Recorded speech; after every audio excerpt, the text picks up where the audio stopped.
that for me, Gina. I just don't want to come off as arrogant. I don't want people to think, oh, this dude, he swears he's this shit. It's not that for me.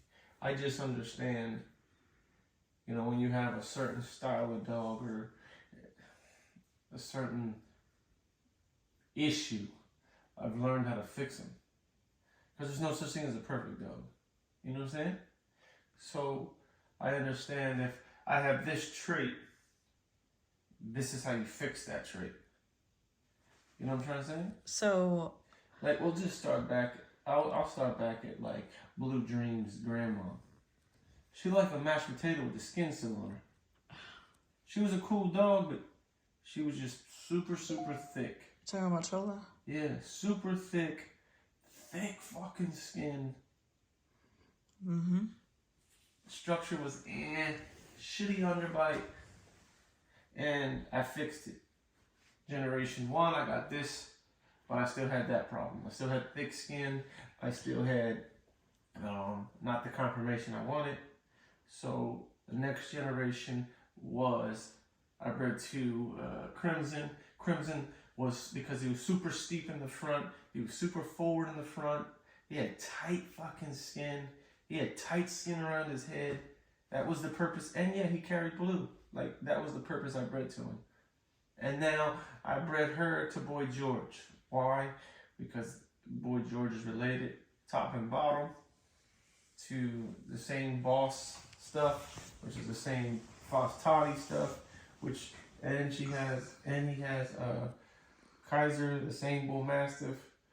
He is a little bit thicker skinned in the head only, which is weird. Like, Boy George's head is cool, but Mastiffy still. Well, I mean, but his body, Tux was too. But his body is there, you know what I mean? Mm-hmm. He's super upright in the shoulders. So I doubled down on the correct shoulders. So hopefully my shoulders are really upright. Okay. That's what I did it for, you know what I mean? All right, But people, they're going to say, you know, well, I never had the vision, or it was just this. Do I think that breeding her to him is like my ideal breeding? No, but it will give me pieces to a puzzle that will literally produce what I'm after. I think it's a great breeding. Don't get me wrong. But I also believe that... You're saying all this because your response from that breeding has been crazy. Yeah. And it's unexpected to you because do you feel like do you feel like you're doing something new, or do you in that breeding? Because I feel like we've done breedings like this before, but do you think that maybe you're posting more and now people are actually seeing it because of algorithms, or or maybe people are applauding your effort because they're just over where the oldie's gone direction wise? I mean, all those are based off of an opinion. What I can tell you is I've bred dogs like this before to create what I would consider a base. And then I can take this base and build up from. You know, Chola was a base for mass. And then I went 2 generations of muscle. You know what I mean? And now I went back to mass / muscle. Muscle times mass. And I'm breeding them together going forward. Hopefully I'll stand them up. I'll keep my shoulders. She could use more muscle mass in the rear. He has extraordinary muscle mass for as young as he is. She be able to dream, and yeah. George has the muscle. Yeah, his rear is amazing. Okay, so you've been told by a few people that you're changing the narrative of the oldie again, and they're happy about it, but your problem with that statement was what? I was never trying to... I breed dogs my way. And that's what I try to tell people all the time. I breed dogs my way. And my way works for me. There isn't no method to my madness. I breed the dog in front of me. So do you feel like people just assume that you are shooting in the dark and you just kind of get lucky because you have so many puppies? Yeah, or they think I've been told you're all over the place. Well, I'm not all over the place.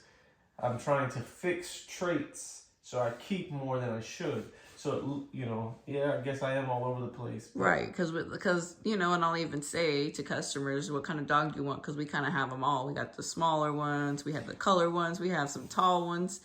What do you want the dog to do for you? And that's not because we want to have a variety for customers. It's a side effect because we're still trying to create something. So here's what people don't get. Anytime you use bloodlines or breeds, you get good and you get bad. You have to understand how to manipulate the bad to make better. Does that make sense? Well, yeah, of course. Because okay, I was just saying before I turned the phone on that, you know, at one point several years ago, and people were angry about it, but you started breeding to more English bulldogs and more EB type, and you know the purists were pissed, and then you know everybody started coming at us because whatever we want, it's for money or whatever. But really, it was one step. It was creating a generation of square, you know, English bulldog type, so that we can take that to more of the American type. But not only that, though, I can particularly, no, I don't know that's the word. Yeah, I can pinpoint exactly where the English bulldog is. I can say, like, we'll just say Ocean for an example. I know that his mom is an English bulldog. I know it. Mm-hmm. So instead of using an English bulldog, I can use him. Because I know without a shadow of a doubt that his mother is an English bulldog because I physically put it in there. I don't believe in, you know, assuming that it's in there. I want to physically do it myself so I know where it's at. So I know how strong the gene is. So you're saying versus using somebody else's dog that's an F1 English? Well, no, it's not only that. When you say it's an F1 English, okay, what did the English bulldog look like? That's what I'm saying. You're saying you want to use your own dog because you know about that dog. It wasn't even about using my own dog because I didn't produce his mom. I bought her. But we'll just take Oakland for an example, and we'll take Sky, Ocean's mom, for an example. Both of them English bulldogs. Mm. They ain't nothing but, they're the farthest from the same. Ocean was almost like literally an exotic before his time. Who? The Ocean looked like an exotic. Oakland, yeah, sorry. Yeah. Oakland looked like an exotic. Yeah, and Ocean's mom was a big, thick mamma jamma. Yeah, she was like over 75 pounds. She was a big, and short, big, wide dog. Where, you know, Oakland was a cool dog, man. He was really small and ripped the fuck up. And he was super cool. He was super cool, but, you know, for you to tell me, hey, my dog's half English bulldog, all right, that's cool. For an example, I can say it with, you know, this is the process that people don't understand. I used Oakland and I made Plan B. She was cool, but she was small. She was petite. That style of English bulldog did not work. Mm-hmm. So I went out and I bought Sky. She was a nice, big... do you remember the day I said, dude, I gotta have that dog? Yeah, I was mad because I wanted her brother. And I bought the brother. Yeah. We bought both of them. Which one did we bring home first? We brought home the brother. Boy, and I kept telling you, I need that girl. I need that girl. Right. And look what I made with her, though. I knew she was going to be special. And you don't think the brother could have made something? No, he was just too small. He was going to be too petite. He was not going to be half the dog that the sister was. And I told you that. I didn't care. Because he had the craziest head I've ever seen. Yeah, but I mean, you need a big, thick girl like his mom to make something. I don't mind using smaller males on bigger females, but Oakland just wasn't big enough. He was a very cool dog. He made some really good dogs for us, but in the long run, I kept going smaller, in the wrong direction. I needed to go up, up, and up. If that makes any sense. Mm-hmm. You know, so you just, when you mix them personally, it's almost like, you know, if it's one of your friends or one of your people that you know, for an example, your mom's cooking. You know what I mean? Like, yeah, oh, I know my mom can make some mac and cheese. Y'all gonna sit down, you know what I mean? She make that mac and cheese. Same thing you feel about your own cooking. Like, it's gonna be good because you cooked it. Anytime you go to a restaurant, you order something, you're like, I hope this shit is good. Mm-hmm. But you don't know, you know what I mean? You don't know how they make their mashed potatoes. You don't know if they put mayonnaise in them. So the whole reason I turned this phone on was because we were talking, you said people have called you and pointed out to you that you're changing the narrative again. And my point to you was, you're not necessarily changing the narrative like, hey, 10 years ago, hey, everybody, you got to breed the English Bulldogs. Because there was a hindrance in the communication. You did not either talk to the public or the public would not talk to you. And so I understand how you don't feel like you necessarily need to ask for permission or let, like, what do they say? You don't let people know your plans, you just do them, right? So, but at the same time, do you see how there could be maybe some animosity created because people don't understand what you're doing? They just think you're doing whatever you want, you're fucking up the breed, yada, yada, yada, because you didn't address them and you didn't take the time to say, hey, this is the reason and the purpose. And those people either refuse to talk to you or work with you. And then, maybe a year or two down the line, they started trying to emulate that, but using the wrong English Bulldogs. I mean, I can't. And English Bulldogs is just one thing, because before that it was blue, and after that it was American or muscle or whatever you were doing, like in a season. I feel like we catch a lot of flack for that. The problem is the word, what you just said, the season. Like, they feel like you're just changing your mind all the time and doing whatever. That's not what it is. It's a step-by-step process that I'm trying to create my vision in my head. And, when I put dog A to dog B, I have an idea that dog C is going to be the outcome. But I might get a C minus, or I might get a B minus. I might get closer or better than I thought. Or, well, take for example, Blue Dream was my pick of the litter when we did Crimson and Toxic, where Medusa was your pick of the litter. Now, I believe that she's a nice dog. Don't get me wrong. I love everything about her. But I knew going forward, I needed Blue Dream shoulder set. Right. You never can deny me that. And the crazy part about that is, I feel like Medusa's your type and Blue Dream is my type. And so it was funny that we were both dead set on keeping the opposite, puppy. But it's not about and that's what people don't understand. Because you don't talk to them about it. It's not that she's my type versus your type. She's what I need to correct the problem that is in my kennel, or the problem that I can continuously to produce, which is upper arm issues. Yeah, it looks cool, but it's not right. So I need to fix it, and she fixes it. I have a lot of dogs outside that I fix it on now, but I just, Blue Dream is, to me, pretty close to where I want to be at.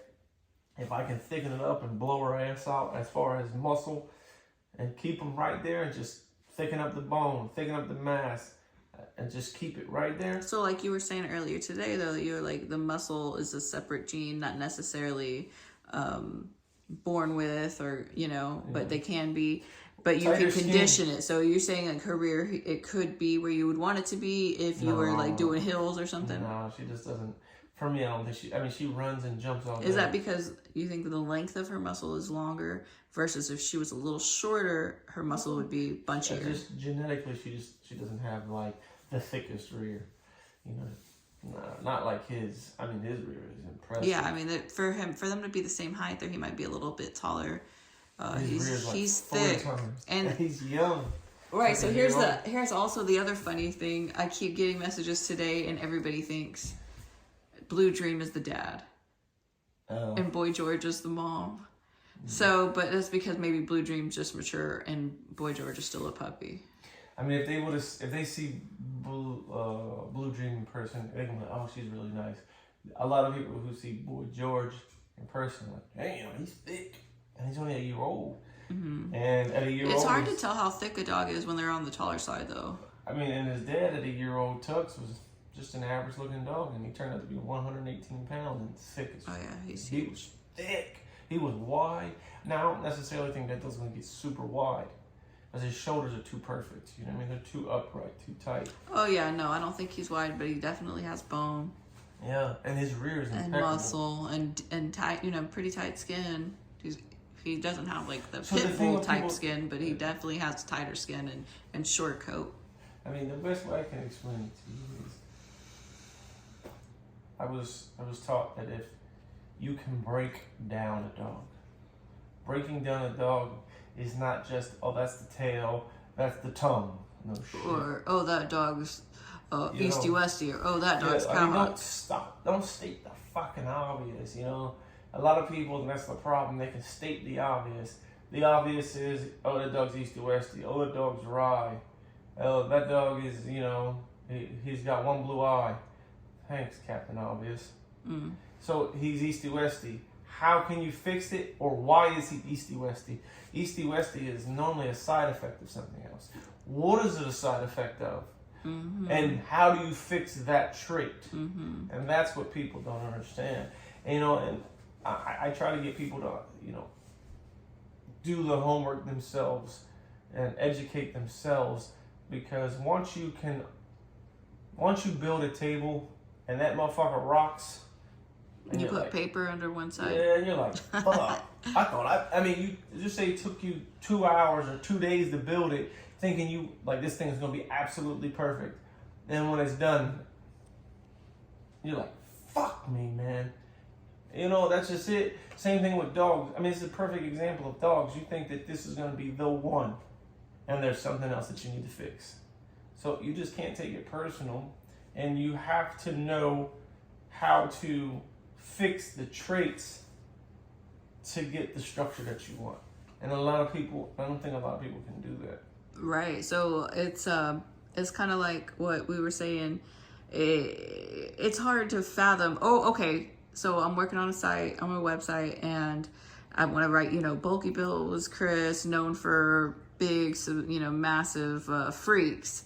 But what I didn't write, but I'm thinking in my head, because I think sarcastically, because he hid all the fucking clean ass dogs, nice ass dogs, taller dogs. He won't post them because he wants to be known for cornstarch, right? Or Kaiser. So, you know, so people who are not in the know and don't know you personally think that, oh, you're over here just breeding like freaks.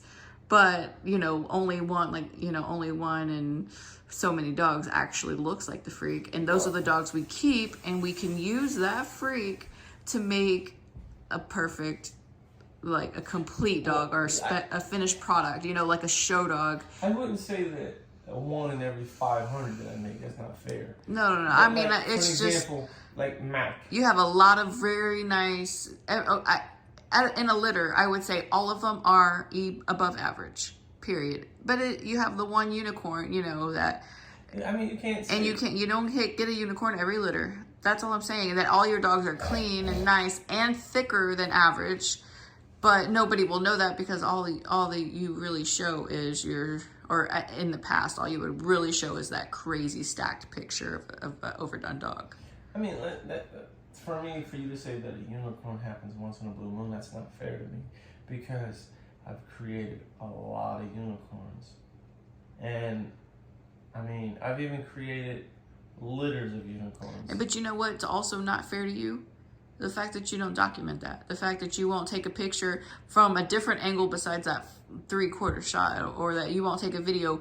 Why? Are you afraid that someone's going to chop up a dog? Or do you just, like, that's something that you hold dear and you don't really need the publicity? Or, you know, for me, it's for breeding dogs. Honestly, breeding dogs, I love the art of it. I truly do. I love the fact that I have taught you, even. We'll take Mac for an example. I love the dog. Every person who comes to our house, God damn, you know, that's what they say. Mm-hmm. I'll take 10 of him. All right, well, you can buy him for the right price. I got his brother. 2 of them. They look just the same. And